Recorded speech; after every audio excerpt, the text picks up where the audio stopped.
and they create them. I mean, this time nature created it, but I mean, most of the opportunities they create. The couple that I know came up to the East Coast. I doubt they will go back. So the people who left, they probably, I mean, I doubt if they'll go back, you know? Who do you think's moving down there now? And I'm asking all of you this question. Who do you think is moving down to New Orleans now, seeing this now, 8 years later, there's opportunity for what? Well, it's saying the website that I was talking about, the organization, it's saying that it's pretty diverse. So there's Hispanics moving down there, there's Caucasians, there's Asians, there's blacks, so it's a more diverse population. But I'm thinking with any new construction, why would you want to build low income? Not saying that all black people live in low income, but why would you want the same population that was there before? So if it's new construction, I think a whole different population is going to be growing down there. As far as socially, economically, just ethnically, very, very different. Well, I think one of the things they try to do too, they try to get rid of all the so-called bad seeds. They say, because if you look at Atlanta, if you look at Jacksonville, if you look at Raleigh, North Carolina, where a lot of these individuals went, the crime rate, or that's what they say, the crime rate has escalated. So what my personal opinion, I felt like they said, hey, listen, take the half of the Ninth Ward, the ones that are willing to move, give them a little stipend, get them out of here, and make that Ninth Ward the new, I would say, Fort Hill or the new Mission Hill. Especially because it's such a tourist attraction. Correct. Yeah. And it's interesting that you talk about, the crime rate increasing in these surrounding cities after, they had to, basically they dispersed the people from Katrina that survived because they had to rebuild the city and there were so many homes destroyed. They talk about the crime rate increasing. But what kind of crime did it increase? Are we talking about nonviolent drug crimes? Which leads us into our discussion about the drug war. What has the drug war done for us? I say Richard Nixon, during his term, he said that drugs were the enemy number one. So he kind of, he quasi started the war against drugs. And, we grew up in for those of us, in our late 20s, early 30s, we dealt with Reagan. And, Reagan's war against drugs, the crack epidemic went crazy. L.A. had some wildness going on, here in the north, here in the east, we had a lot of police harassment situations, a lot of police beatings. And they pardoned the 6 CIA operatives who were funneling the coke into the country from the Nicaraguan. And a lot of people say that the reason that they did that was because the United States holds a stake in the drug game. I mean, let's think about it, right? If we're only 5% of the world population and yet we're consuming 80% of the world's drugs, then, I think the United States government needs to have their hand in that. Yeah, they do. They need it, Are you serious? That's really the stat? I mean, this is what I heard. I can't quote exactly where it's coming from. So, ladies and gentlemen out there, if I'm wrong, please correct me. 857-366-5444. But even if it's close to that number, I mean, that's devastating. Even if it's 50%, that's really rough. Yeah, that's bad. I mean, and we're not just talking about illegal drugs. We're talking about pills. Oh, okay. Aren't we? I mean, we're consuming pills like candy. Yep. Makes sense. I mean, we had a person that recently around here in the Boston area who died from taking Molly, which was, I'd say a stronger version of ecstasy. Quote me if I'm wrong. Correct me if I'm wrong. It's one of the most horrible ones out there. You have experience? Yeah. Where's Blue been at lately? I hit the raves up, He's been hitting the rave scene with the glow-in-the-dark sticks, But, I mean, we consume a lot of drugs, and it's kind of weird. Aren't we kind of contradicting ourselves when we go after these professional athletes that get caught using these drugs in order to rehab faster get back in in the order to field entertain faster. us. In order To entertain us. We get disappointed in them. Now, if they lie about it, then I kind of say, hey, you know what? Did you really need to lie about it, especially if you went through some advanced physical changes? But when it comes down to it, aren't we kind of a weird culture where we're popping drugs left and right? Yeah. Yeah, we're demanding that our professional athletes Not do drugs. not do drugs. You know, it's kind of funny that we're talking about this, Anthony, because I was reading something, and this is from thefix.com. The title of this particular article is "The World's Most Wasted Countries," and it tells the type of drugs that are most popular for these particular countries. I can't wait to hear this. So Iran, heroin, that's their most popular drug, which is basically around 3.5 million users. Wow. That's crazy. Wow. I was going to say that's it. Well, Yeah. remember, you got to think about how Small they are. Yeah, exactly. Yeah, okay. UK, United Kingdom, alcohol is their biggest drug. That's a good thing. Yeah. You know, out of like the list of drugs that are out there, you know, alcohol, I don't say it's still poison, but you can. It's the most natural, right? No. keeps us in a haze. Marijuana is the most natural because Okay, that grows okay. from the earth. And I don't really consider that a drug, so after that. Oh, okay. Bree's okay, about to yeah, start there the you rally. go. Bree's Oh, we're about to start the another rally. debate right there. She's about to start the rally. Let's go. Let's get the numbers up. Yeah. France, prescription pills. Mm. I'm not even going to go into the numbers. I just want to hear you. Yeah. I like prescription pills. Some Russia, alcohol. Afghanistan, heroin. Canada, pot. Ooh. Hey, Dimitri, you know what? Let's get Dimitri in here real quick. Our producer, Dimitri, a.k.a. Ivan Drago. He's got something to say. Come on, Dimitri. Go ahead. No. I thought that Russia was pretty obvious. That's all. So it's a given, huh? Yeah, pretty much.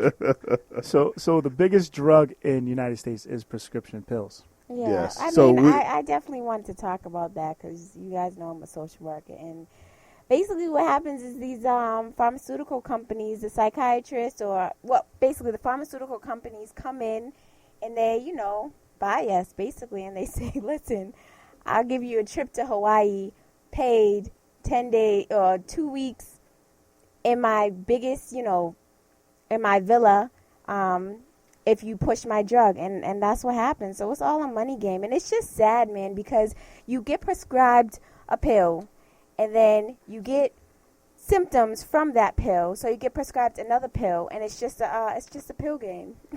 And that's just sad, man, because, I mean, we're just so accepting. Well, and there's another contradiction.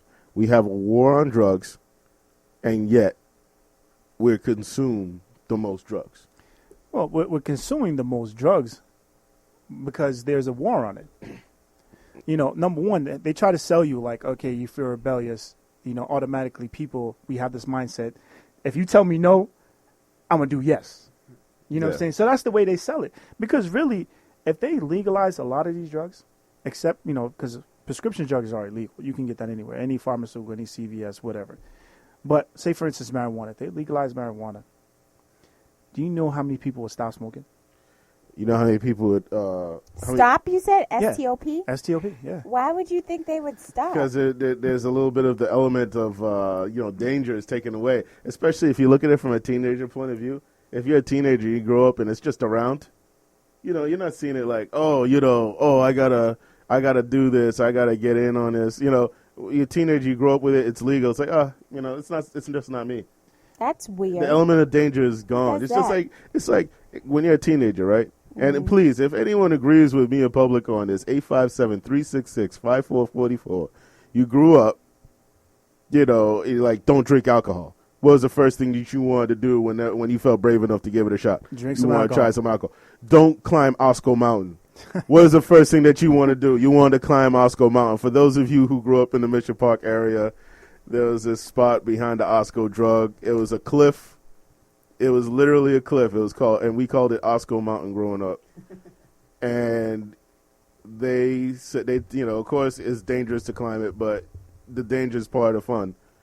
So it's the same thing with, being a teenager, being an adolescent, growing into finding yourself and experimenting with drugs, especially the ones that they tell you can't try. Isn't that story from the Bible, Adam and Eve? don't eat the fruit from the forbidden tree. Oh, somebody's been reading. You know what I mean? What's going on here? I like his biblical references. Yeah, so I mean, I think it's the same thing. It's it's this drug war, and another thing about this drug war is that a lot of people are getting paid off of it. Courts, DEA, Oh, it's a business, though. FBI, It's a multi-billion-dollar business. judges. How many people are being employed by this? Banks are laundering the money. HSBC Bank from England just got caught, and they were fined by the United States. Well, you know what? We have someone with an opinion. We have a call on the line. Caller, you're on the Minority Men Show. Hey, I just was listening for a little while. I love what you guys are talking about. Just hoping I could give my 2 cents. Please do. Absolutely. You guys are talking about the war on, I believe, how big business is actually transformed by the way we go to war with other countries. Yes. Okay, it has to do with the military-industrial complex, right? That has a lot to do with it. They get paid off of the drug war as well because, they're providing weapons to both sides. Right. So it's like a win-win for them, and it's a lose-lose for everybody else. That's right. For the regular citizens, we're definitely not winners when it comes to that situation. Truly, and I think if there's more education, that's why I love your show. I think if there's more education, if we're talking about it more, to bring it to the attention of the real people out there, then hopefully, we can stand up and make a difference. What do you think if you had control for a day and you want to change something and it would stay? What would be the one thing that you'd like to do about this war on drugs? Well, the war on drugs is a failure. The only thing you can do is legalize everything, and if you do that, then the big businesses like Merrick, the big prescription pill companies, they'll never allow that to happen because then they lose all their money. But if you go ahead and legalize everything like they did, I think, in France, like they did out in a number of European countries, then you'll actually see crime rates go down, you'll see drug usage go down, and you'll see overdose deaths go down as well. But why do you think that is? I'm really, really interested to know why making something legal makes it decrease. Well, I think a lot of times people do things because they know it's wrong and they think they can get away with it. You know what I mean? Mm-hmm. And I think if you really legalize things, people can point and choose and they can try things and say, yikes, this isn't for me, or they can, go about doing their thing in a safe way. Say an opioid addict or a heroin addict. If that's legalized, they're going to automatically get clean syringes. They're going to have a safe place to do their thing, and they're not going to have to be so paranoid about what they do or what they have to do. I'm happy that you brought that up because that made me think about methadone, which is our version of an opiate. And I think people look tougher. People look sicker on methadone than they do on heroin. Absolutely. Methadone is just a substitute for heroin, and the only way to wean off anything is just to stop it. And if it was all legal, it would make a lot more sense, and it would be a lot, I don't know, I just think it would make a lot more sense. I think people should be trusted to make their own decisions when it comes to drugs. I mean, absolutely. Someone wants to take a mind-altering trip, then okay, fine. You don't you don't need to. You need someone on top like, no, you can't do that. You can't do that. They're not our parents. They're not gods either. So exactly. And if someone wants to go through a mind-altering experience, why not have it in a safe place? And why not have that paranoia factor down, knowing that it's okay to do that? No, you're right. But hey, man, I'm going to go. I love you guys. I just want to listen in. Keep going. Keep doing what you do. Yeah, thank you so much. Thanks for the support. Thanks. It's funny how you brought up about, the methadone.